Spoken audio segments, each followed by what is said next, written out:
كلامه المجيد. أعوذ بالله من الشيطان الرجيم. بسم الله الرحمن الرحيم. وإذ جعلنا البيت مثابة للناس وأمنا واتخذوا من مقام إبراهيم مصلى وعهدنا إلى إبراهيم وإسماعيل أن طهرا بيتي للطائفين والعاكفين والركع السجود.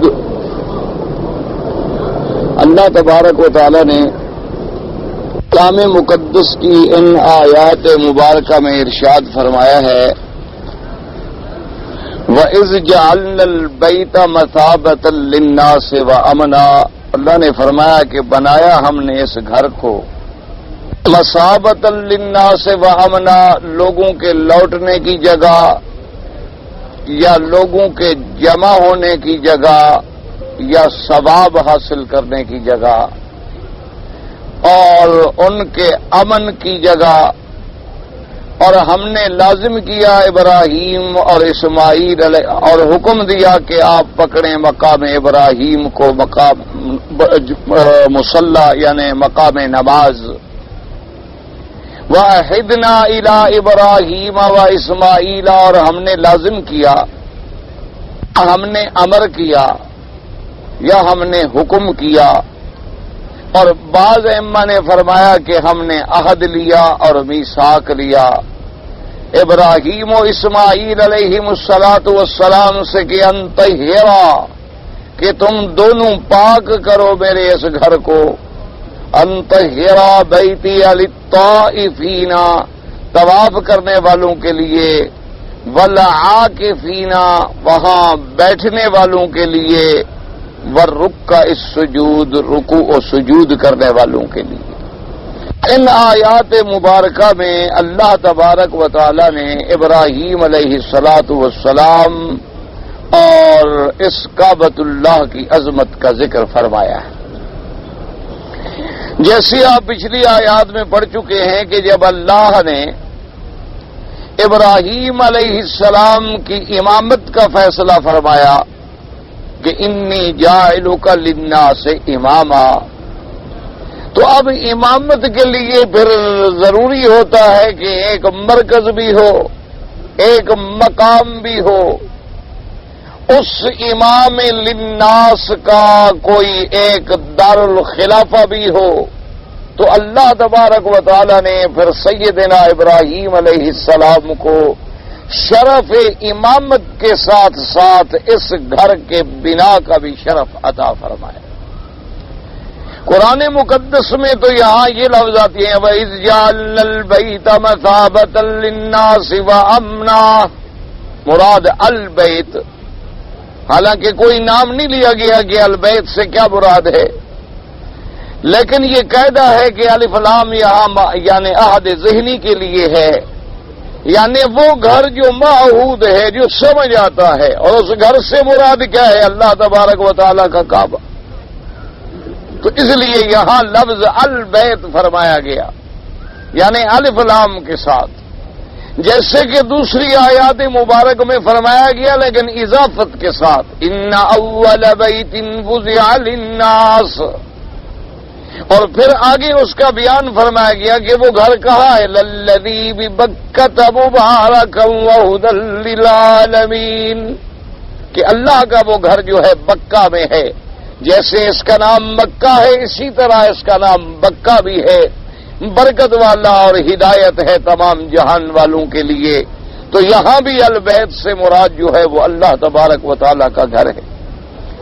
اور اسی طرح یاد رکھیں علماء کرام نے فرمایا کہ جیسے البیت سے مراد اللہ کا گھر ہے تو مقصد صرف کعبہ شریف کی یہ عمارت نہیں، بلکہ اس سے مراد جو ہے سارا حرم ہے جو اللہ نے حرم بنایا ہے، یعنی جو حدود حرم ہے، جہاں تک حد حرم ہے. اور ہر طرف سے حد حرم مختلف ہے. جیسے کہ مکے میں رہنے والے حضرات آپ جانتے ہیں کہ تنعیم کی طرف سے جہاں سیدہ عائشہ صدیقہ رضی اللہ تعالی عنہا کی مسجد ہے وہاں حرم ختم ہو جاتا ہے، یعنی تقریباً 3 میل کا فاصلہ. اور اگر آپ عرفات کی طرف سے جائیں تو مسجد عرفات سے کچھ پہلے تقریباً 2 فرلانگ کے قریب حد حرم ختم ہو جاتی ہے، تو یہاں سے تقریباً وہ 9 میل کا فاصلہ بنتا ہے۔ اور اسی طرح اگر آپ اس جانب جائیں گے جہاں جیرانہ جسے بڑا عمرہ کہا جاتا ہے، تو اس طرف میں جا کے حد حرم ہے۔ اور اگر آپ مکہ اور جدہ کا راستہ جائیں گے تو شمیسی کے قریب، جو آج شمیسی کہلاتی ہے جگہ، وہاں حد حرم ہے۔ اسی طرح اگر آپ لیس کے راستے سے جائیں گے تو آگے جا کے حد حرم ہے۔ تو اس لیے علماء نے فرمایا کہ اللہ نے اس گھر کو جو مثابہ اور امن بنایا ہے تو اس سے مراد صرف یہ کعبہ نہیں بلکہ سارا حرم ہے، اس لیے کہ دوسری آیات مبارک اسی کی تائید کرتی ہیں۔ اللہ نے فرمایا کہ یہ اس بات کا شکریہ ادا نہیں کرتے، اولم نمکن لہم حرما آمنا، کہ ہم نے ان کے لیے حرم کو بنایا امن والا۔ تو وہاں اللہ تبارک و تعالیٰ نے پورے حرم کو امن والا قرار دیا، جیسے اللہ تبارک و تعالیٰ نے پورے گھر کو کعبہ قرار دیا ہے۔ جیسے حکم ہے کہ اگر کوئی حج پہ آتا ہے، یعنی اس کے ذمے ہدیہ تمتع ہے یا ہدیہ قران ہے یا اسی طرح اور کوئی ہدیہ ہے، تو وہ کہاں ذبح ہوگی؟ فرمایا ہدیم بالغ الکعبہ، کہ ہدی جو ہے جانور جو ہے ہدی کا وہ کعبے میں پہنچایا جائے۔ اب یہ معنی تو نہیں ہوتا کہ کعبے کے اندر آگے جانور ذبح کیا جائے، معنی یہ ہے کہ وہ حد حرم کے اندر ذبح ہو۔ اسی طرح جیسے اللہ نے حکم فرما دیا وَلَا تَقْرَبُوا الْمَسْجِدَ الْحَرَامَ بَعْدَ عَامِهِمْ هَٰذَا، کہ اب مشرکین کو حکم کر دو کہ آئندہ سال، اس سال کے بعد پھر وہ نہ آئے اس مسجد الحرام کے اندر اور اس کے قریب بھی۔ کیا مانا ہے؟ یعنی مشرک پہلے حج کرتے تھے، مینا جاتے تھے، مزدلفہ جاتے تھے، عرفات جاتے تھے، لیکن ان کو جب منع کر دیا گیا تو اس لیے علماء نے فرمایا کہ البیت کا مراد جو ہے پورا حرم ہے، صرف اللہ کا یہ گھر مراد نہیں ہے۔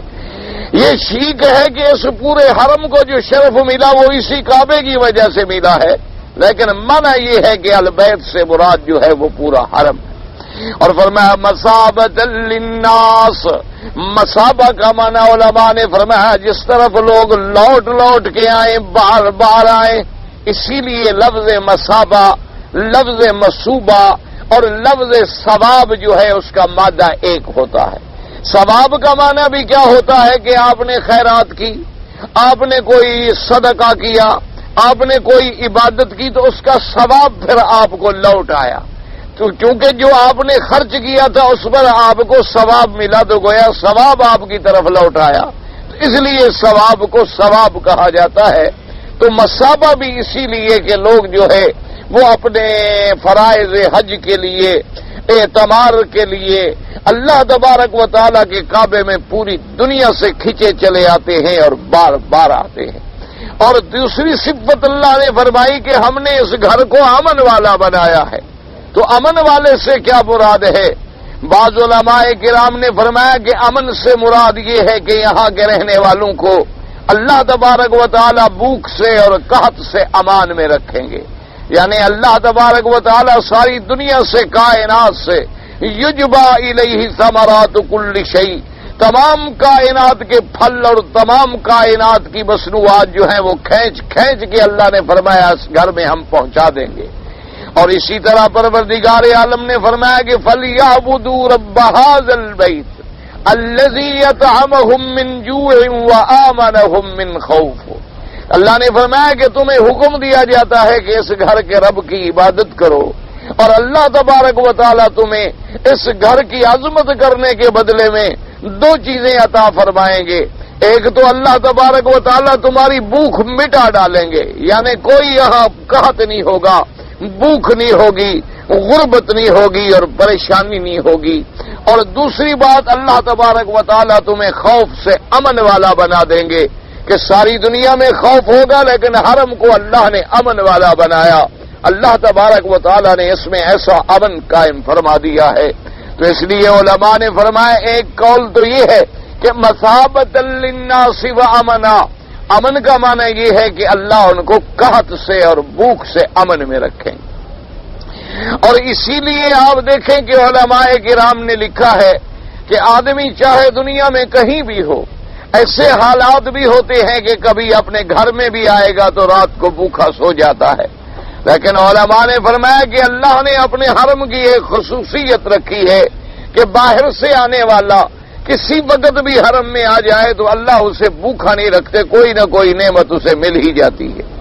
اور اگر اسے کوئی نعمت نہ بھی ملے تو زمزم سے بڑی نعمت کیا ہو سکتی ہے کہ جو طعام طعم و شفاء سقم، حضور نے فرمایا کہ زمزم ایک ایسی نعمت ہے کہ جو طعام کا فائدہ بھی پہنچاتی ہے، کھانے کا فائدہ بھی پہنچاتی ہے، اور بیماریوں سے شفا کا فائدہ بھی پہنچاتی ہے۔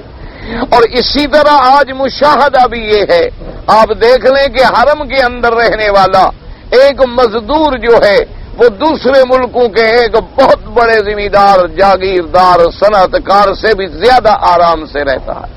یعنی آپ خود مشاہدہ بھی دیکھ لیں موجودہ دور کے اندر بھی، حالانکہ قرآن مقدس کو نازل ہوئے 1400 سال گزر گئے، اور ہم لوگ اپنے گناہوں کی وجہ سے، بدعملیوں کی وجہ سے ذلت کے آخری حدوں میں گر گئے، لیکن اس کے باوجود بھی اللہ کے حرم کا یہ عالم ہے کہ اس حرم میں رہنے والا ایک مزدور ہے، ایک بیکار انسان ہے جس کے پاس نوکری بھی نہیں ہے، ملازمت بھی نہیں ہے، کوئی اتنا بڑا اس کے پاس کام بھی نہیں ہے، لیکن پھر بھی خدا کی قدرت سے اس کو اتنا آرام ملتا ہے کہ جو ہمارے علاقے میں ایک بہت بڑے لینڈ لارڈ کو، بہت بڑے جاگیردار اور صنعت کار کو بھی میسر نہیں آ سکتا۔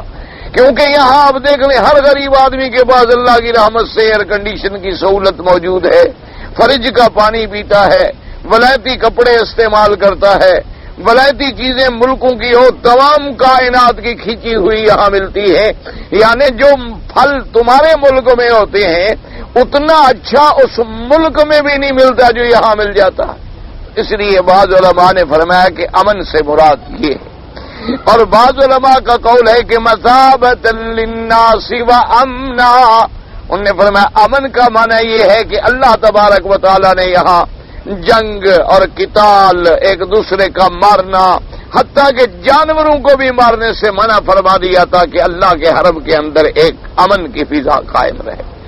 حتیٰ کہ زمانہ جاہلیت کے اندر بھی کوئی آدمی اپنے باپ کے قاتل کو بھی دیکھتا تو وہ حد حرم کے اندر تعرض نہیں کرتا تھا۔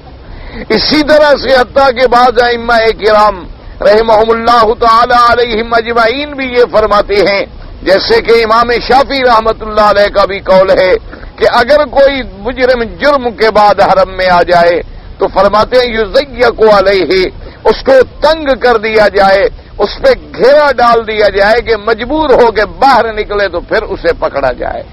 اور اسی طرح امام ابو حنیفہ رحمت اللہ علیہ بھی فرماتے ہیں کہ اسے حد حرم کے باہر لے جا کر سزا دی جائے، کیونکہ ظاہر آیات میں اللہ تبارک و تعالی نے اس کو امن والا فرمایا۔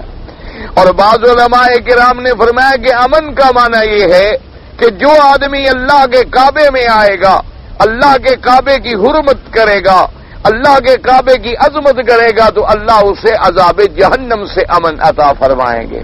ورنہ انہوں نے فرمایا دنیا میں تو حادثات ہوتے رہتے، دنیا کے اندر تو لڑائیاں ہوتی رہتی ہیں، دنیا کے اندر تو قتال ہوتے رہتے ہیں، حتیٰ کہ اللہ نے خود بھی قرآن میں حکم دیا ہے فَقَاتِلُوهُمْ مِنْ دَ الْمَسْجِدِ وَلَا تُقَاتِلُوهُمْ مِنْ دَ الْمَسْجِدِ الْحَرَامِ۔ الحمدللہ یہدینا الحمدللہ یہدینا ویہدیکم اللہ۔ وَلَا تُقَاتِلُوهُمْ عِنْدَ الْمَسْجِدِ الْحَرَامِ حَتَّى يُقَاتِلُوكُمْ فِيهِ إِنْ قَاتَلُوكُمْ فَاقْتُلُوهُمْ۔ اللہ نے حکم فرمایا کہ کسی سے قتال نہ کرو مشرکین سے مسجد الحرام میں، لیکن اگر وہ تم سے قتال کریں تو پھر تمہیں بھی قتال کرنا جائز ہے۔ یعنی اگر کوئی آدمی حرم میں آ کر نعوذ باللہ فساد کرے، حرم کے اندر آ کر قتال کرے، پھر اس کے ساتھ تو قتال کیا جائے گا، آخر اس مفسد کو نکالنا تو ہے اللہ کے حرم سے۔ تو بہرحال علماء کرام نے یہ سارے اقوال فرمائے، اور یہ تمام اقوال جو ہیں بالکل صحیح ہیں، جیسے کہ میرے آقا سرکار مدینہ نے بھی ارشاد فرمایا، آپ نے فرمایا کہ لوگوں سن لو، اللہ کا حرم حرم ہے اور قیامت تک حرم رہے گا۔ اللہ نے مجھے فتح مکہ کے موقع پر چند گھنٹوں کے لیے اجازت دی حرم میں جنگ کرنے کی، اور اس کے بعد پھر اس کو حرام کر دیا، اور اس کی حرمت جو ہے وہ قیامت تک قائم رہے گی۔ اسی لیے حکم ہے کہ جو اللہ کے گھر کی حرمت کرے گا اللہ اسے عزت دیں گے، اور جو اللہ کے گھروں کی حرمت کو توڑے گا اللہ تبارک و تعالیٰ اس کی حرمت کو توڑ ڈالیں گے۔ اور اسی طرح بعض کتب سابقہ کی روایات میں بھی آتا ہے کہ جب حضرت آدم علیہ السلام زمین میں اتارے گئے تو حضرت آدم علیہ السلام اب جناب زمین پہ پورا ایک ہی آدمی ہو، یعنی آپ اندازہ کریں کہ بی بی حوا تو دوسرے مقام پہ اتاری گئی، آدم علیہ السلام کو دوسرے مقام پہ اتارا گیا، تو حضرت آدم علیہ السلام بڑے پریشان تھے کہ کوئی بات کرنے والا نہیں، کوئی انس والا نہیں، کسی کے ساتھ آدمی جا کے بیٹھ نہیں سکتا ہے۔ تو اللہ تبارک و تعالیٰ سے درخواست کی تو اللہ تبارک و تعالیٰ نے انہیں حکم دیا کہ آدم آؤ میرے گھر کے اندر، آؤ میرے گھر کے اندر، میں نے اس دنیا میں اپنا ایک ایسا گھر رکھا ہے جس کو نسبت دی ہے میں نے کہ وہ میرا گھر ہے، اور اس گھر کے اندر میں ایسے لوگ پیدا کروں گا جو قیامت تک میرے ذکر کو بلند کریں گے، میں تیری اولاد میں ایسے انبیاء بھیجوں گا جو اس گھر کی آبادی کا ذریعہ بنیں گے، میں تیری ولد میں ایسے لوگ بھیجوں گا جو اس کعبے کو عمارت کریں گے، اور اس گھر کا اصل آباد کرنے والا تیری اولاد میں ہوگا، وہ خاتم الانبیاء حضرت محمد مصطفیٰ ہوں گے صلی اللہ علیہ وعلی آلہ وصحابہ وسلم تسلیما کثیرا کثیرا۔ تو اسی لیے حکم ہے کہ اللہ تبارک و تعالیٰ کے گھروں کی، اور اسی لیے دیکھیں کہ ساری کائنات کے اندر، یعنی آپ مدینہ منورہ میں جائیں تو کوئی آپ کو اللہ تبارک و تعالیٰ کی طرف سے یا شریعت میں کوئی حکم نہیں ہے کہ آپ فلاں کپڑے پہنے یا فلاں کپڑے پہنے۔ یہ علیحدہ بات ہے کہ ادب کا تقاضا یہ ہے کہ آدمی درود شریف پڑھتے ہوئے جائے، کوئی غلط بات زبان سے نہ کرے، ادب کے ساتھ مدینہ منورہ میں داخل ہو، لیکن کوئی شران، کوئی پابندی نہیں ہے ہمارے اوپر۔ اسی طرح آپ مسجد اقصی میں جائیں اور دنیا کی کسی مسجد میں جائیں، کوئی پابندی نہیں ہے، یہ شرف صرف اللہ نے اس گھر کو دیا ہے کہ ان رسول اللہ صلی اللہ علیہ وسلم وقت خمس مواقیت، آپ نے فرمایا یہ 5 میقات ہیں، میری امت یاد کر لے، ایک جانب سے یلملم ہے، جوفا ہے، اور اسی طرح ذوالحلیفہ ہے، اور اسی طرح قرن المنازل ہے۔ آپ نے فرمایا کہ جب تم ان حدوں پہ آ جاؤ یا ان حدوں کے برابر محاذات پہ آ جاؤ تو بغیر احرام باندھے ہوئے اللہ کے گھر میں داخل نہ ہوں، وہاں سے آپ غسل کریں، اپنے لباس فخر کو اتار ڈالیں، لباس غرور و کبر کو اتار ڈالیں، اور اب آپ کفن والی 2 چادریں باندھ لیں اور 2 رکعت سنت الاحرام پڑھیں، اور اس کے بعد لبیک پڑھتے ہوئے اب اپنے آپ کو تیار کریں کہ آپ اللہ کے کعبے میں داخل ہونے والے ہیں۔ تو اس گھر کے لیے یہ آداب مقرر کیے گئے۔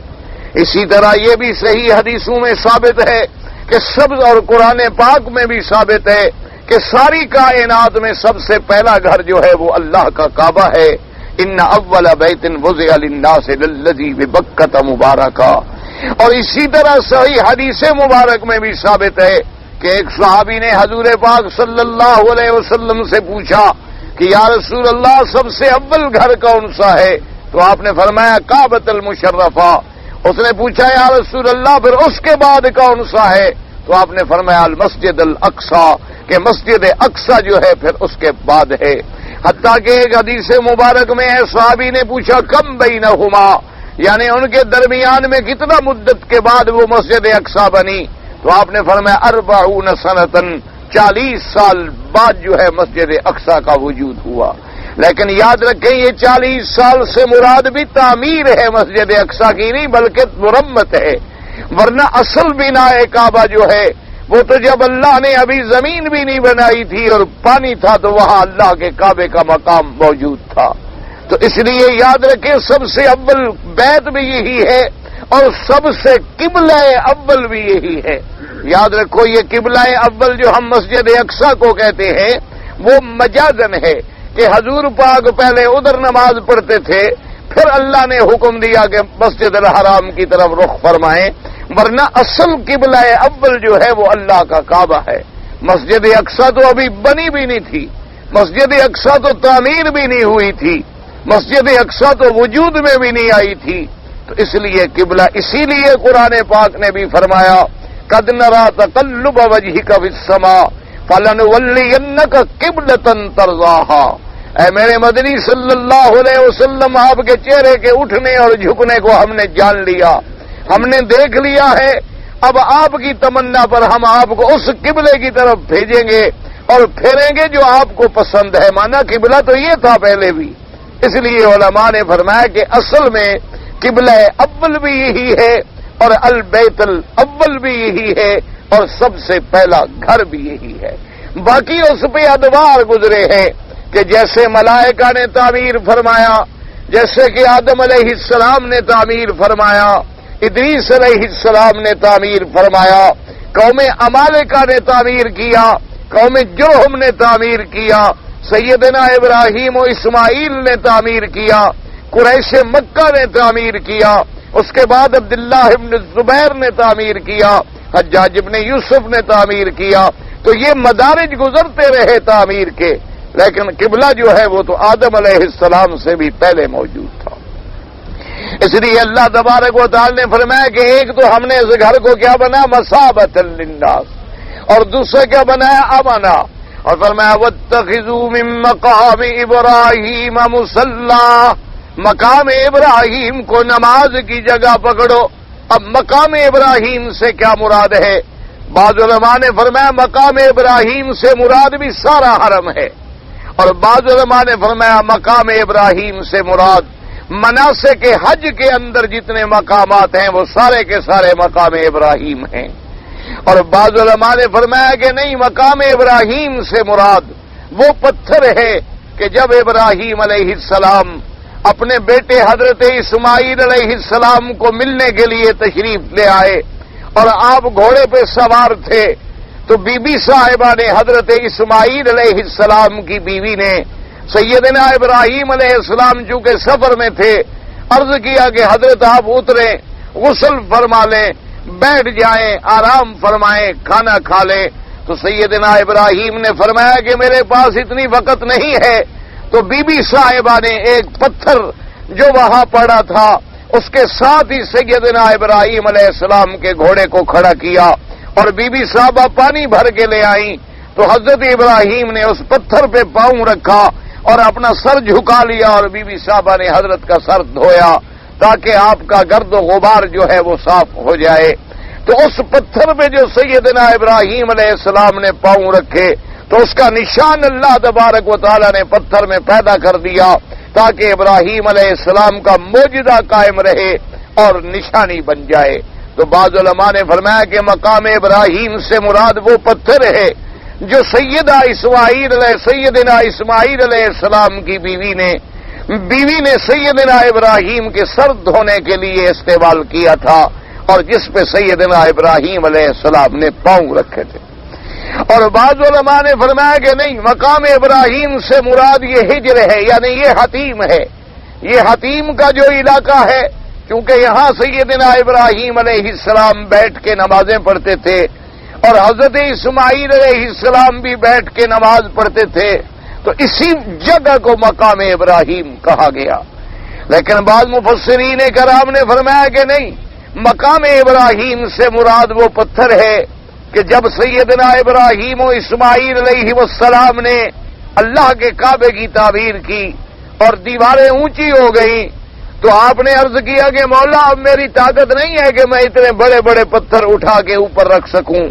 اللہ نے حکم فرمایا کہ اس پتھر پہ کھڑے ہو جاؤ، تو اس پتھر پہ کھڑے ہو جاتے تھے، وہ حسب ضرورت اونچا بھی ہوتا تھا اور حسب ضرورت نیچے بھی ہوتا تھا، اور اسی پہ سیدنا ابراہیم علیہ السلام کے پاؤں کے نشان بھی آ گئے تاکہ قیامت تک کے لیے موجودہ ابراہیم علیہ السلام ظاہر ہو جائے اور ایک علامت بن جائے۔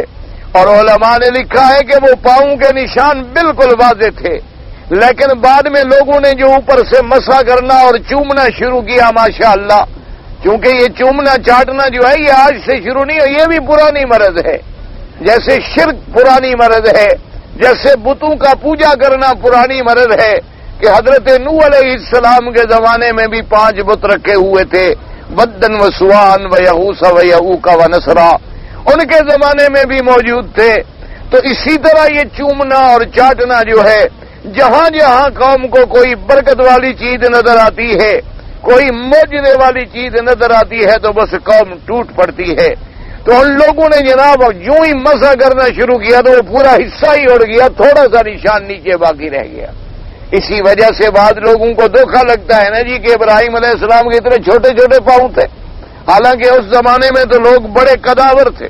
اس زمانے کے لوگ جو ہے ماشاءاللہ وہ تو بڑے قد والے اور بڑی صحت والے لوگ تھے، الٹا ہم تو زیادہ سے زیادہ کمزور ہوتے چلے آ رہے ہیں، ورنہ ہماری جو پہلے نسلیں گزری ہیں اگر آپ دیکھیں گے تو جو 100 سال پہلے قوت تھی وہ آج نہیں ہے، جو 200 سال پہلے قوت تھی وہ 100 سال کے بعد نہیں تھی۔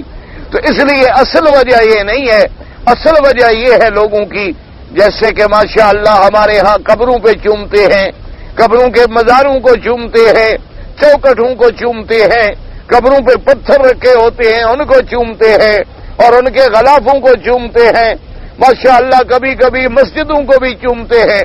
تو اسی طرح لوگوں نے جو ہاتھ پھیر کے رگڑنا شروع کیا تو اوپر پورا حصہ ہی اٹھا لیا۔ تو علماء کرام کا راجح قول یہ ہے، یاد رکھو کہ اصل قول یہی ہے کہ مقام ابراہیم سے یہی پتھر مراد ہے۔ اس کی وجہ یہ ہے کہ اس کی تائید یہ ہوتی ہے کہ میرے آقا خاتم الانبیاء حبیب کبریا نے جب طواف سے فارغ ہوئے تو حضرت عمر نے تجویز پیش کی رضی اللہ تعالیٰ عنہ نے کہ یا رسول اللہ یہ وہ پتھر ہے جہاں ابا ابراہیم کھڑے ہوئے بنائے کعبہ کے لیے، اگر آپ اسی کو مصلی بنانے کا حکم دے دیں۔ آپ نے فرمایا اچھا، ابھی غور فرما رہے تھے کہ اللہ نے قرآن نازل کر دیا واتخذوا من مقام ابراہیم مصلی، اور اس کے بعد پھر حضور پاک صلی اللہ علیہ وسلم نے وہاں 2 رکعتیں ادا فرمائیں، تو صحابہ نے ادا فرمائیں، اور آج 1400 سال سے امت کا بھی اسی پہ ماشاءاللہ بات ہے کہ جب بھی آپ کسی سے پوچھیں گے مقام ابراہیم تو وہ آپ کو حرم نہیں بتلائے گا، جب آپ پوچھیں گے مقام ابراہیم تو وہ اسی پتھر کی نشاندہی کرے گا۔ تو یہ سارے دلائل قویہ اس بات پہ دلالت کرتے ہیں کہ مقام ابراہیم سے مراد یہی پتھر ہے، اور یہ ابتدائی زمانے میں بالکل کعبۃ اللہ کی دیوار کے ساتھ ملا ہوا تھا۔ حضور کے زمانے میں بھی اللہ کے کعبے کے دروازے کے ساتھ ذرا اس جانب بالکل دیوار کے ساتھ یہ پتھر مبارک ملا ہوا تھا۔ سیدنا ابی بکر رضی اللہ تعالیٰ عنہ کے زمانے میں بھی اسی جگہ رہا۔ سیدنا عمر رضی اللہ تعالیٰ عنہ کے زمانے میں جب سیل آئی، بڑی شدید بارشیں آئیں اور پہاڑوں سے پانی گرے تو اس پتھر کو بھی وہ پانی بہا کے لے گیا اس جگہ پر جہاں یہ اب موجود ہے۔ تو پھر حضرت عمر رضی اللہ تعالیٰ عنہ نے حکم دیا کہ بھئی ہم نے تو پتھر نہیں ہٹایا، اگر اللہ تبارک و تعالیٰ نے سیلاب بھیج کے اس کو ایک مقام پہ منتقل کر دیا ہے تو اب وہیں رہنے دو، وہاں سے ہمیں بدلنے کا حق نہیں ہے۔ اور آپ نے اس کے ارد گرد بھی ایک پتھروں کی دیوار بنوا دی تاکہ آئندہ کوئی بارش کا پانی جو ہے سیلابی ریلا اس پر حملہ نہ کر سکے۔ اور اسی سے آپ یہ بھی اندازہ لگا لیں صحابہ کی دیانت و امانت کا، صحابہ رضوان اللہ علیہم اجمعین کی صداقت کا، کہ جو ایک پتھر کو بھی ایک مقام سے بدلنے پہ تیار نہیں ہیں، کیا وہ اللہ کے قرآن کی آیات کو بدل دیں گے جیسے یہ شیعہ جاہل کہتے ہیں کہ انہوں نے قرآن کی آیات کو بدل ڈالا، انہوں نے قرآن کی آیات میں تحریف کی؟ وہ تو ایک پتھر کو جگہ سے ہٹانے کے لیے تیار نہیں ہے۔ اور پھر سیدنا صدیق رضی اللہ تعالیٰ عنہ تو اتنے سخت تھے اس مسئلے میں کہ جب حضرت ابی بکر رضی اللہ تعالیٰ عنہ کے زمانے میں اللہ تبارک و تعالیٰ نے اسلام کو فتوحات عطا فرمائیں، بیت المال ماشاءاللہ دولت سے بھر گئے، تو صحابہ نے عرض کیا کہ حضرت اب تو مہربانی فرمائیں مسجد نبوی کو تعمیر کرا دیں، پکی مسجد بن جائے، پکی چھت بن جائے، ابھی تک وہی چھڑیوں کی چھت ڈالی ہوئی ہے۔ تو حضرت صدیق نے کہا میں تو یہ جرت نہیں کر سکتا کہ اس مقام کو بدل ڈالوں جو بنایا ہے محمد مصطفیٰ نے، میں تو اس میں کوئی تبدیلی کرنے پہ تیار نہیں، آنے والے دور میں تبدیلی ہو جائے گی۔ حالانکہ شریعت میں تبدیل کرنا مسجد کا کوئی منع نہیں تھا، مقصد تو اس کی تعمیر و بنا تھی، کیونکہ جو چیزیں 1400 سال پہلے تھی اب تو لازمی بات ہے کہ وہ بدل جائیں گی، مقصد تو یہ تھا ان کا۔ لیکن وہ اتنا کرنے کے لیے انہوں نے کہا جس حالت میں میرے پاک نبی نے چھوڑا تھا اور جس مقام پہ حضور نماز پڑھتے تھے وہی مٹی وہی رہنے دو، وہی کنکر رہنے دو، وہی لکڑیاں رہنے دو، وہی چھڑیاں رہنے دو، تاکہ وہ حضور کی یاد جو ہے برقرار رہے اور وہ برکات و ثمرات جو ہیں وہ بھی برقرار رہے۔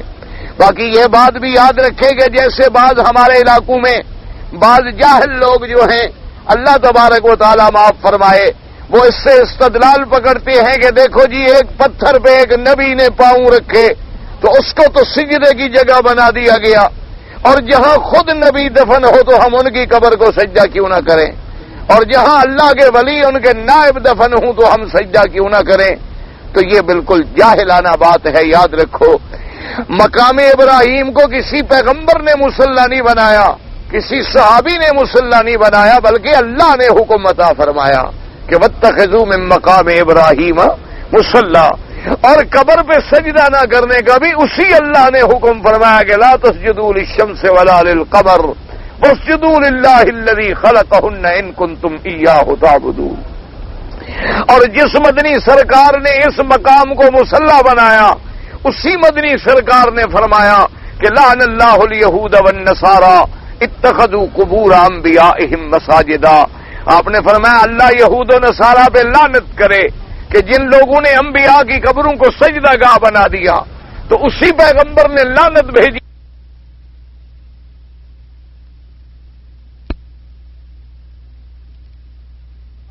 اور لوگوں کے عقیدوں کو خراب کرنا جو ہے یہ سب سے بڑی جاہلیت ہے۔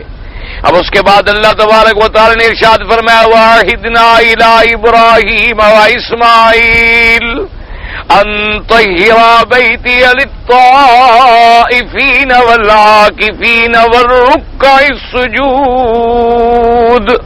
اللہ نے فرمایا کہ ہم نے امر فرمایا الزمہما امرہما، ہم نے حکم فرمایا، ہم نے لازم کر دیا سیدنا ابراہیم و اسماعیل علیہ السلام کو کہ تم کیا کرو میرے اس گھر کو انطہرا بیتی للطائفین، میرے گھر کو پاک کرو۔ اب بناء کعبہ بھی کس نے کی؟ سیدنا ابراہیم علیہ السلام نے، یعنی اللہ کا کعبہ بھی ابراہیم علیہ السلام نے بنایا، اور ساتھ اللہ نے یہ حکم دیا کہ ابراہیم و اسماعیل میرے اس گھر کو پاک کر دو، پاک کر دو ان لوگوں کے لیے جو طواف کرنے کے لیے آئیں گے، پاک کر لو ان لوگوں کے لیے جو رہنے کے لیے آئیں گے، پاک کر لو ان لوگوں کے لیے جو رکوع و سجود کے لیے آئیں گے۔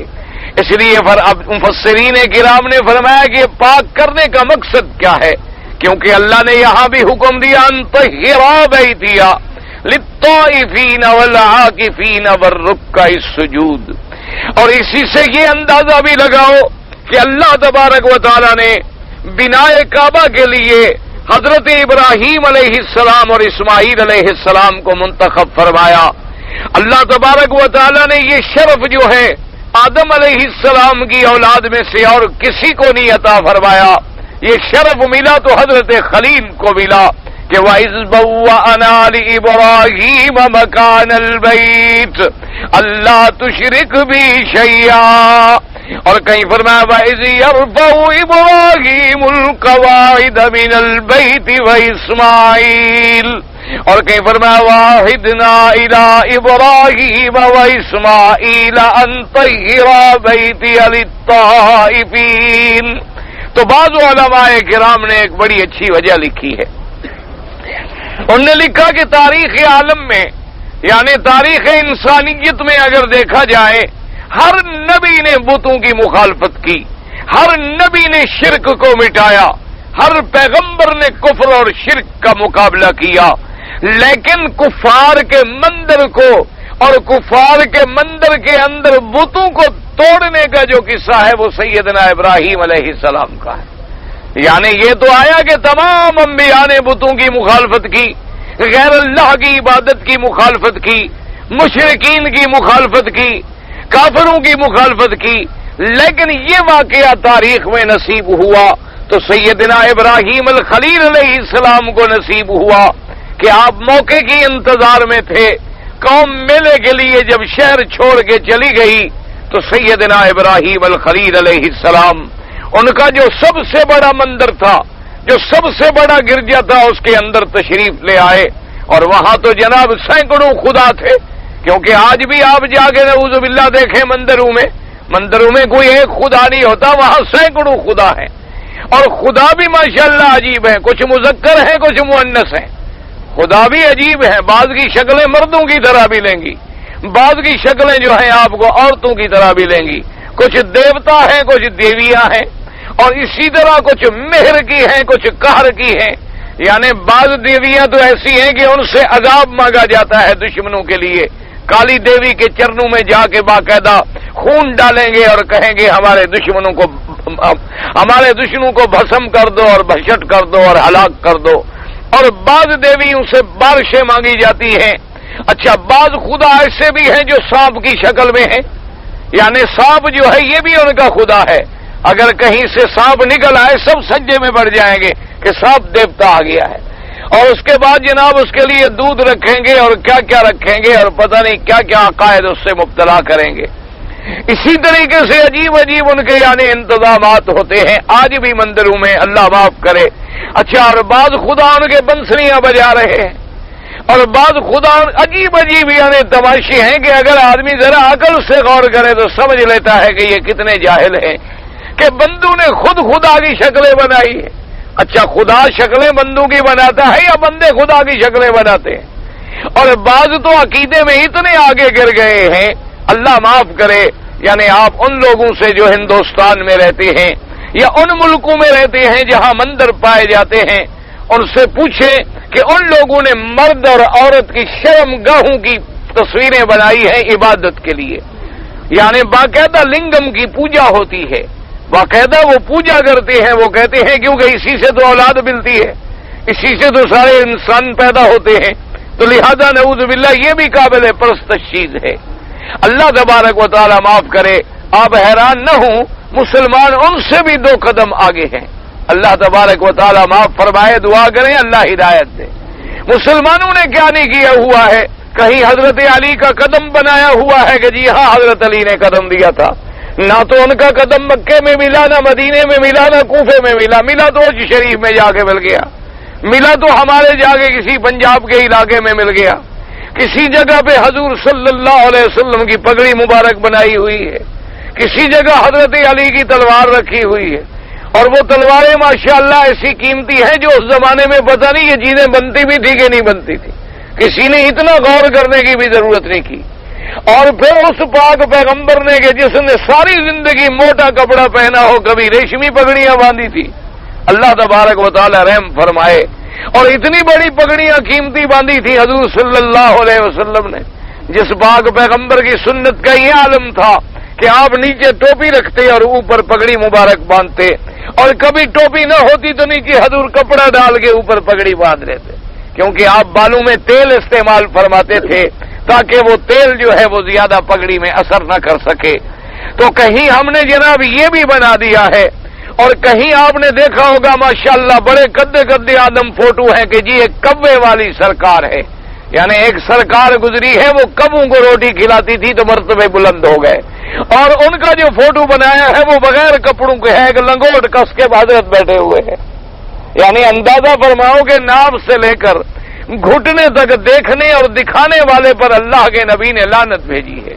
آپ نے فرمایا الناظر والمنظور ملعونان، جو شخص اپنے سطر کا مقام کسی کو دکھائے یا کسی کے آگے کھولے تو دیکھنے والے پر بھی لعنت اور دکھانے والے پر بھی لعنت ہے۔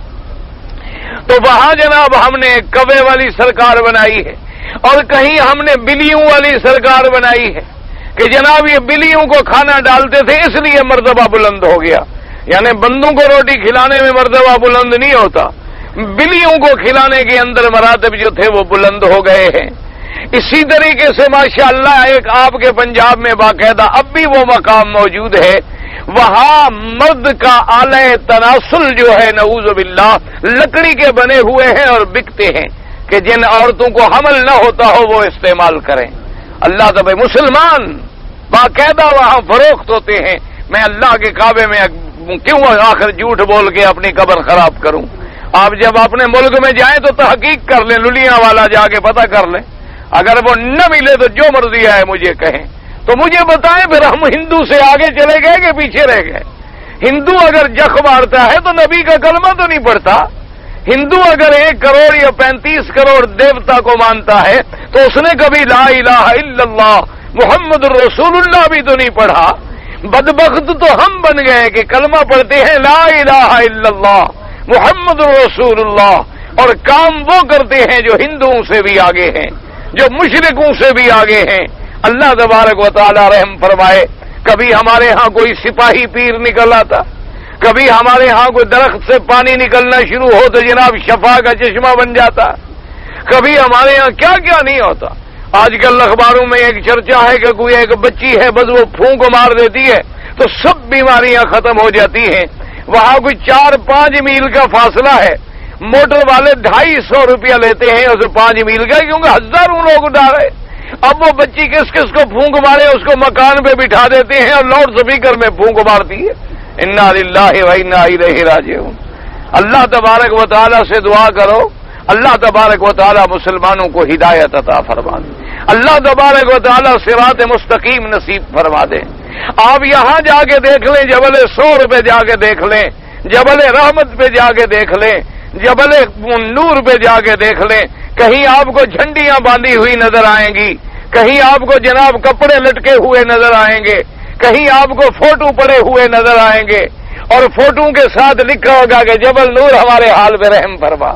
تو آپ کا اور ہمارا اور پھر ہندوؤں کا فرق کیا رہ جاتا ہے؟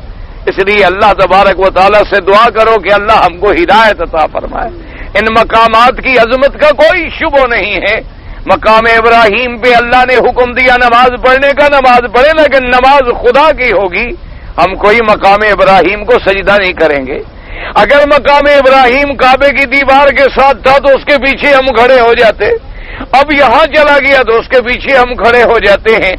اور اگر اللہ مقصد کیا ہے کہ اس جگہ کو عبادت کی جگہ مقرر کیا گیا، اور وہ بھی اللہ کے حکم سے.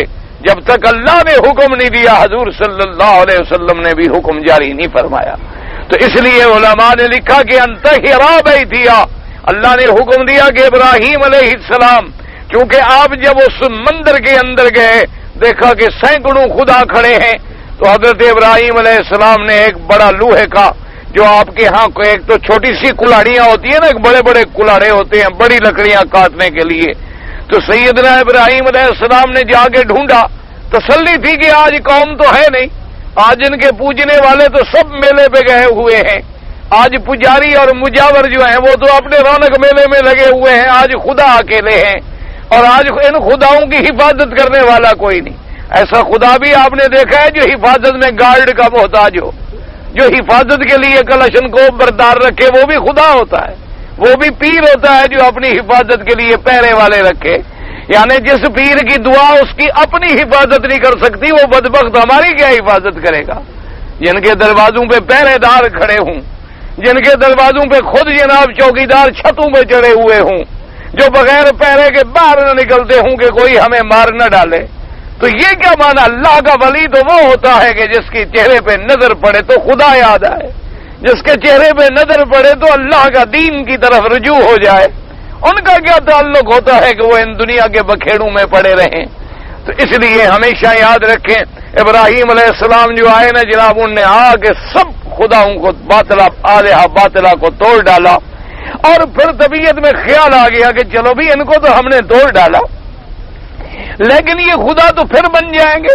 کیوں؟ بنانے والے جو موجود ہیں، جب بنانے والے موجود ہوں، ایک قبر کا نشان مٹ جائے ہم دوسری بنا لیں گے، ایک اور جگہ پیر ظاہر ہو جائے گا. دیکھا نہیں ہمارے ملک میں کتنے ظاہر پیر ہیں؟ کہیں 5 پیر ہیں، کہیں 7 پیر ہیں، کہیں گنج پیر ہیں، پتہ نہیں کہیں 1.25 لاکھ پیر ہیں. ماشاءاللہ گن کے رکھے ہوئے ہیں، انہوں نے عدد لگایا ہوا، پتہ نہیں قبریں گنتے رہے ساری زندگی. 1.25 لاکھ پیر جی یہاں ہے. اچھا ماشاءاللہ، آپ کو کس نے کہا؟ بھائی بزرگوں سے سنا ہے. بھائی بزرگوں سے جو سنا ہے، 1.25 لاکھ سارے پیر اکٹھے ہو گئے، یہاں فوت ہو گئے. کوئی ہمارے حصے مکے مدینے کے حصے میں ایک پیر بھی نہیں آیا. خدا کی قدرت ہے. کچھ تو کم از کم تقسیم کر دیتے کہ تیسرا 1/4 حصہ تو ہمیں بھی دے دیتے. تو بہرحال حضرت نے کیا کیا؟ انہوں نے کہا مقصد بتوں کا توڑنا نہیں، عقیدے کا توڑنا ہے. تو حضرت ابراہیم علیہ السلام نے جو سب سے بڑا ان کا بت تھا نا جی، بڑا خدا تھا، اس کا بایاں بازو جو تھا وہ تو کاٹ دیا، اور دائیں پہ کلاڑا رکھ کے تشریف لے آئے. اور اس کے بعد خیر وہ آئے, ڈھونڈا, ادھر ادھر گئے, دیکھا کہ خدا سارے ٹوٹے ہوئے. او جناب رو رہے ہیں, غضب ہو گیا, غضب ہو گیا, خدا مر گئے, خدا مر گئے, بندے زندہ ہیں. خدا ٹوٹ گئے, عبادت کرنے والے بدبخت کھڑے ہوئے ہیں. اب ڈھونڈ رہے ہیں جناب. حضرت ابراہیم علیہ السلام نے کہا دیکھو بھائی وہ کلاڑا جس کے کندھے پہ ہو, جہاں آلہ قتل ملے تو قاتل تو وہی ہوتا ہے. آلہ قتل جس سے برآمد ہو جائے تو مجھ سے جا کے پوچھ پتہ کرو. معلوم یہ ہوتا ہے کہ آپ جو نظر نیاز چڑھاتے ہیں نا, یہ چھوٹے سب کھا جاتے ہیں, بڑا بھوکا رہتا ہے. تو آج اس کو بھی غصہ آ گیا, اس نے ان کا ستیہ ناش گال ڈالا, اپنا بازو بھی غریب کٹوا بیٹھا. تو انہوں نے کہا بھی بات تو ٹھیک ہے ابراہیم علیہ السلام کی, چلو جا کے پوچھتے ہیں. اس خدا سے کیوں نہ پوچھیں گے بھی آپ کو کس نے مارا ہے. اب بندہ آ رہا ہے خدا کی ہمدردی کرنے کے لیے کہ جی آپ مہربانی کریں, ہمیں بتائیں کہ جی آپ کو کس نے مارا. تو جب راستے میں چلے کہنے لگے یار کمال کرتے, ابراہیم علیہ السلام نے تو ہمیں بیوقوف بنا دیا. انہوں نے کہا کیسے بیوقوف بنا دیا. انہوں نے کہا یار یہ پتھر بھی بولتے ہیں, بڑا پوچھنے جو جائیں ہم. واپس چلو, ابراہیم علیہ السلام نے ہمارے ساتھ زیادتی کی ہے. انہوں نے کہا تم نے زیادتی کی ہے, ہمیں ان کے بعد بھیج رہے جو بولتے نہیں. انہوں نے کہا اف لکم ولما تعبدون من دون اللہ, پھر تف ہے تم پر بھی اور تمہارے جھوٹے خداؤں پر بھی. جو بول نہیں سکتے, جو اپنے قاتل کا نہیں بتا سکتے, وہ تمہارے خدا بن سکتے ہیں. تو حضرت ابراہیم نے چونکہ بتوں کو توڑ کے مندر کو برباد کیا تھا, اللہ نے فرمایا ابراہیم تو نے شرک کو برباد کیا تھا, تیری عظمت کے لیے میں کعبے کی بنا تیرے ذمے لگاؤں گا تاکہ توحید کا گھر بنانے والا بھی پھر ابراہیم بنے. جیسے شرک کے گھر مٹانے والا خلیل بنا ہے, جس طرح اس مندروں کو برباد کرنے والا خلیل بنا ہے, تو فرمایا آؤ پھر میرے گھر کے بنانے والے بھی تم بنو اور اس گھر کو پاک کرو. کیا معنی پاک کرنے کا؟ بعض علماء نے فرمایا پاک کرنے کا معنی یہ ہے کہ بتوں سے پاک کرو, لیکن یہ قول ٹھیک نہیں ہے کہ جب ابراہیم علیہ السلام نے کعبہ بنایا تو یہاں بتوں کا کوئی سوال ہی پیدا نہیں ہوتا تھا. یہاں تو صرف ایک ٹیلا تھا. حضرت نوح علیہ السلام کے طوفان میں سب دنیا بہہ گئی, اللہ کے کعبے کی عمارت بھی بہہ گئی. یہاں تو صرف ایک ٹیلا بچا ہوا تھا. حتیٰ کہ کتابوں میں آتا ہے کہ سیدنا ابراہیم الخلیل علیہ السلام نے عرض کیا کہ مولا کریم آپ کا حکم ہے کہ کعبہ بناؤ, مجھے کیا پتا کہ طول کتنا ہو, عرض کتنا ہو, کتنا لمبا, کتنا چوڑا, میں کہاں بناؤں. تو حکم ملا کہ جبریل بتا دیں گے. اور ایک روایت میں ہے اللہ نے فرمایا کہ ہم بادل اوپر کھڑا کر دیتے ہیں, جہاں میرا کعبہ ہے وہاں سایہ ہوگا, ادھر ادھر سایہ نہیں ہوگا. تب ابراہیم علیہ السلام کو اس کعبے کی بنا سمجھ آئی, تو وہاں بتوں کا تو کوئی سوال پیدا نہیں ہوتا. اور بعض علماء نے فرمایا کہ حکم یہ تھا طہرا بیتیا, کہ جو گندگی ہو, قذورات ہوں, نجاسات ہوں, ان کو پاک کرو. لیکن یہ قول بھی علماء نے فرمایا راجی نہیں ہے کہ وہ تو ایک ٹیلا تھا, وہاں تو کوئی گھر تھا نہیں. اور جب سیدنا ابراہیم نے نیا گھر بنا دیا تو اب گندگی کا کوئی سوال پیدا نہیں ہوتا. تو اس لیے علماء نے فرمایا معنی یہ تھا کہ اب اللہ کے کعبے کی بنیاد رکھ کے توحید کا ڈنکا بجاؤ, لوگوں کو معنوی طور پر بھی پاک کرو تاکہ وہ شرک سے پاک ہوں, شرک والے عقیدوں سے پاک ہوں, شرک والے خیالات سے پاک ہوں. وہ سمجھیں کہ اللہ کے کعبے کے طواف کا حکم ہے اور کسی گھر کا طواف نہیں ہو سکتا. وہ سمجھیں کہ اللہ کے کعبے کی طرف سجدہ کرنا ہے اور کسی کی طرف سجدہ نہیں ہو سکتا. جب وہ یہ بات سمجھیں گے تب جا کے وہ پاک ہوں گے. تو اس گھر کے بنانے کا مقصد یہ ہے کہ ان کو شرک سے پاک کیا جائے, ان کو کفر سے پاک کیا جائے, ان کو غلط عقیدوں سے پاک کیا جائے. اور اس کے بعد فرمایا طہرا بیتی للطائفین والعاکفین. یاد رکھو طائفین کے بعد والعاکفین میں واہ ہے, تو معلوم ہوا کہ طواف علیحدہ عبادت ہے اور وقوف علیحدہ عبادت ہے. عاکفین سے کیا مراد ہے؟ بعض علماء نے فرمایا وہ لوگ جو مستقل آ کے مکے میں رہتے ہیں وہ عاکفین ہیں. اور بعض علماء نے فرمایا مقصد ہے اعتکاف کی عبادت کا, کہ طواف ایک علیحدہ عبادت ہے اور اعتکاف ایک علیحدہ عبادت ہے. والرکوع السجود, اور نماز پڑھنا جو ہے وہ ایک علیحدہ عبادت ہے. تو اس لیے علماء نے فرمایا کہ باہر سے آنے والوں کے لیے اللہ کے کعبے میں سب سے افضل عبادت جو ہے وہ طواف ہے, کیونکہ انہیں ساری دنیا میں نماز بھی وہ پڑھ سکتے ہیں, قرآن بھی پڑھ سکتے ہیں, خیرات بھی کر سکتے ہیں, درود بھی پڑھ سکتے ہیں. ایک طواف ایسی عبادت ہے جو کسی جگہ ان کو میسر نہیں آ سکتی. اور اللہ نے بھی یہاں طائفین کو مقدم فرمایا، وَطَهِّرَا بَيْتِيَ لِلطَّائِفِينَ وَالْعَاكِفِينَ وَالرُّكَّعِ السُّجُودِ۔ اور بعض علماء نے فرمایا کہ طائفین سے مراد طواف کرنے والے ہیں، عاکفین سے مراد حرم میں بیٹھنے والے، آگے جو بیٹھ گیا وہ بھی عاکفین میں ہے، اور اس کے بعد رکوع و سجود جو ہے وہ لوگ ہیں جو نماز پڑھنے والے ہیں۔ تو اس لیے جب خاص رحمتیں اللہ کی نازل ہوتی ہیں تو 60 رحمتیں طواف والوں کو ملتی ہیں، اور 40 رحمتیں نماز والوں کو ملتی ہیں، اور 20 رحمتیں بیٹھ کے اللہ کے کعبے پر نظر کرنے والوں کو ملتی ہیں۔ اللہ تبارک و تعالیٰ نے اپنے اس گھر کا، اللہ تبارک و تعالیٰ نے اپنے اس بیت کی عظمت کا اظہار فرمایا، اور وجہ کیا تھی کہ وہ مقام امامت جو ملا تھا، جو پچھلی آیات میں آپ نے پڑھا ہے، اللہ تبارک و تعالیٰ نے ارشاد فرمایا انی جاعلک للناس اماما قال ومن ذریتی قال لا ینال عہد الظالمین۔ اب امامت للناس کے لیے قبلہ للناس کی ضرورت تھی، تو اس لیے اس کے بعد اللہ نے ان آیات مبارک میں اپنے گھر کی عظمتوں کا ذکر فرمایا۔ اللہ تبارک و تعالی آپ کو بھی اور مجھے بھی اپنے گھر کی عزت و عظمت کرنے کی توفیق دے۔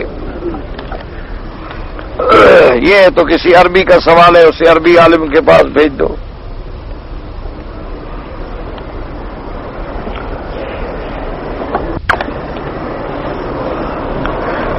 کشمیر کے لیے مانگتے ہیں جہاز۔ بہرحال بھائی کوئی اگر آدمی کشمیر کے نام پہ لوگوں سے چندے لے کے غلط استعمال کرتا ہے تو اس میں کوئی شبہ ہے کہ وہ قیامت میں پکڑا جائے گا۔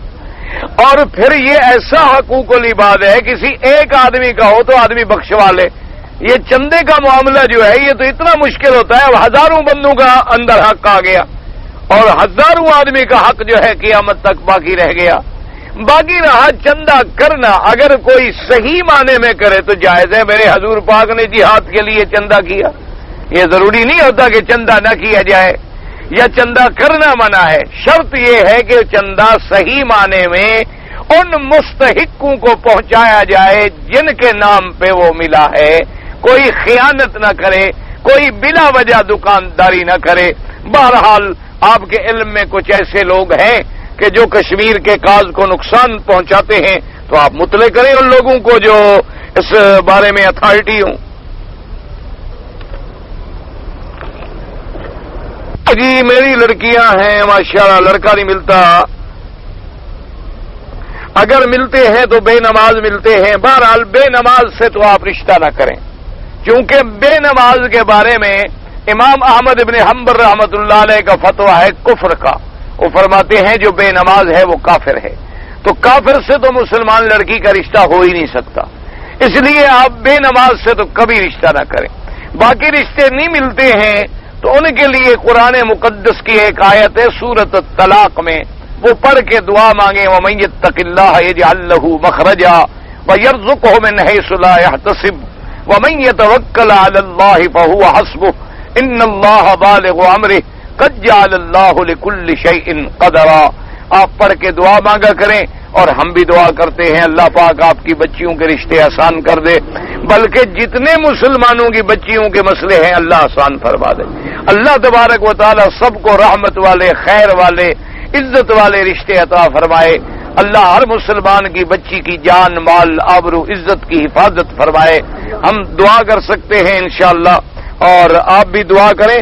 والدین کی دعا خالی نہیں جاتی، یہ اللہ کی حکمتیں ہیں، دیر سویر ہو جاتی ہے، انشاءاللہ رشتہ اللہ کرے گا، مل جائے گا۔ حجر اسود کا پیدائش کب ہوا، پیدائش کا تو اللہ کو پتا ہے۔ بہرحال جنت سے پتھر ہے جو اللہ تبارک و تعالی نے بھیجا، پیدا نہیں ہوا کسی ماں باپ کوئی نہیں حجر اسود کا۔ ہاں فکر نہ کرو، کہیں ایسا نہ ہو کالج کے ماں باپ ڈھونڈنے نکل پڑو کہ جی جائیں حضرت کے باپ کو سلام کریں۔ ساری قوم ہے نا جی ماشاءاللہ، ایسی چیزیں بڑی ڈھونڈتی ہے۔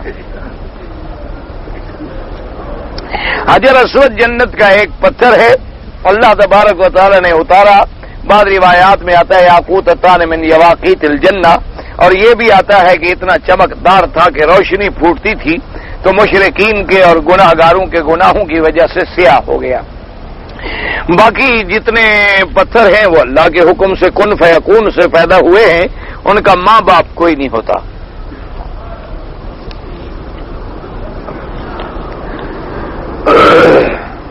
کہتا جی میرے والدین میرا ایک جگہ رشتہ کرنا چاہتے ہیں، اس جگہ میں خوش نہیں ہوں، اور جس جگہ میں رشتہ کرنا چاہتا ہوں وہ راضی نہیں ہے، تو بس لیے تو کام اٹک گیا نا جی، کبھی قاتل نہیں ملتا، کبھی منصف نہیں ملتا، تو اس لیے آپ مہربانی کر کے والدین کی مان لیں، آپ والدین کی اطاعت کر لیں، اپنے جذبات عشق وشق کو چھوڑ دیں، عشق کا بھوت عقل سے کام لیتا رہتا ہے، تو آپ والدین کی بات مان لیں، اللہ کرے گا اسی میں خیر ہوگی انشاءاللہ۔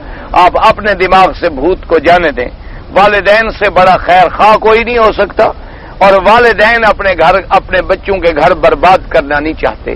ہاں کوئی شرعی عذر ہے، مثلا لڑکی بے نماز ہے، لڑکی بے دین ہے، تو پھر بزرگوں کے ساتھ والدین کو قائل کرو، والدین کی نافرمانی نہ کرو۔ دو بڑے بڑے بزرگ جو ہوں علاقے کے ان کو لے جاؤ کہ ابا جان جہاں میرا رشتہ کرے، وہ بے دین لوگ ہیں، بے نماز ہیں، ان کو مشرک ہیں یا شیعہ ہیں یا فرق باطلہ سے تعلق رکھتے ہیں، اور اگر ایسی کوئی بات نہیں تو جہاں والدین کہتے ہیں کر لو، اسی میں خیر ہے۔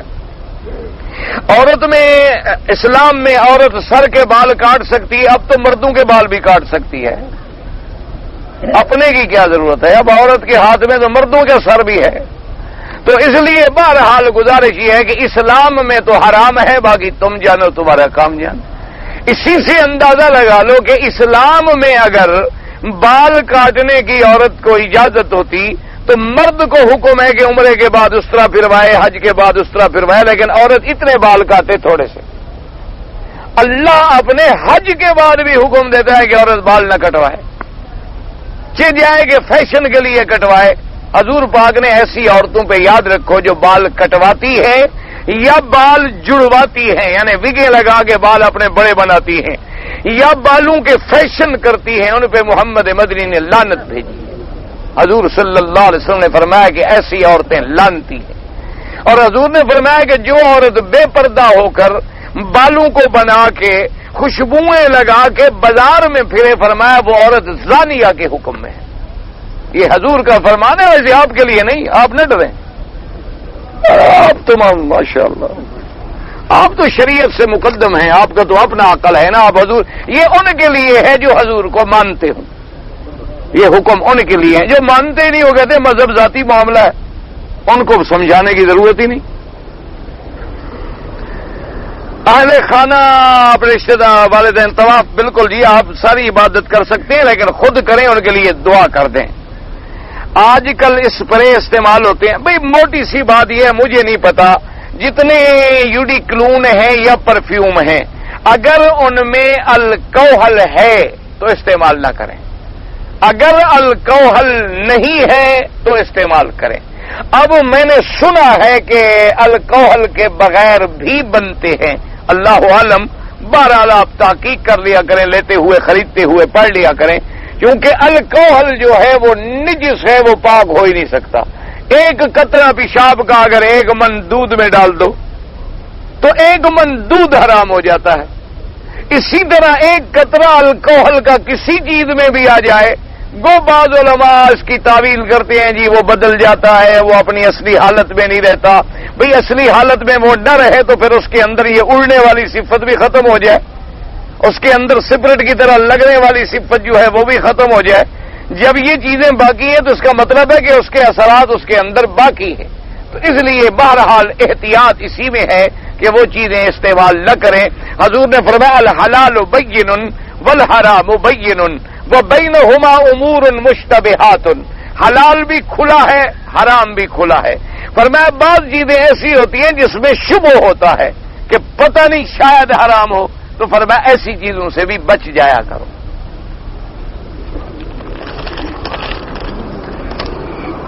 واجب الطواف نماز میں اگر ہم اول رکعت میں سورۃ الکافرون اور دوسری رکعت میں سورۃ اخلاص، ہاں یہ سنت ہے، حضور پاک نے اسی طرح پڑھا، لیکن کوئی اگر اور بھی پڑھ لے تو کوئی حرج نہیں۔ پیغمبر کی رضائی ماں جو ہے بی بی حلیمہ سعدیہ، اس کے بارے میں روایات میں ہے کہ وہ ایمان لے آئیں، ان کا شوہر پہلے فوت ہو گئے، ابھی حضور صلی اللہ علیہ وسلم کی نبوت کا زمانہ بھی نہیں آیا تھا۔ عذر کی وجہ سے کپڑوں میں عمرہ اور حج ہو سکتا ہے، نہیں، احرام باندھنا ضروری ہے۔ عذر کیا ہو سکتا ہے آخر؟ اگر آپ کے پاس مثلا چادر نہیں ہے تو آپ قمیص کو چادر کی طرح باندھ لیں، جائز ہے. آپ شلوار کو چادر کی طرح باندھ لیں، جائز ہے، کوئی بات نہیں. اور کیا عذر ہو سکتا ہے؟ جو آدمی حج پہ جا سکتا ہے تو آخر کپڑا تو اس کے پاس ہوگا نا کوئی. ایک رومال ہے، اسی کو کندھے پہ ڈال لو. مانا یہ ہوتا ہے سلا ہوا کپڑا اس طرح نہ پہنو جس طرح سلا ہوا پہنا جاتا ہے. مثلا اب دیکھو یہ عربی قمیص لمبے ہیں، اگر ان کی کوئی چادر بنا کے باندھ لے جائز ہے، کوئی بات نہیں، کوئی مشکل نہیں. اور پھر غریب پہ حج ہے نہیں، تکلیف کیوں کرتے ہو؟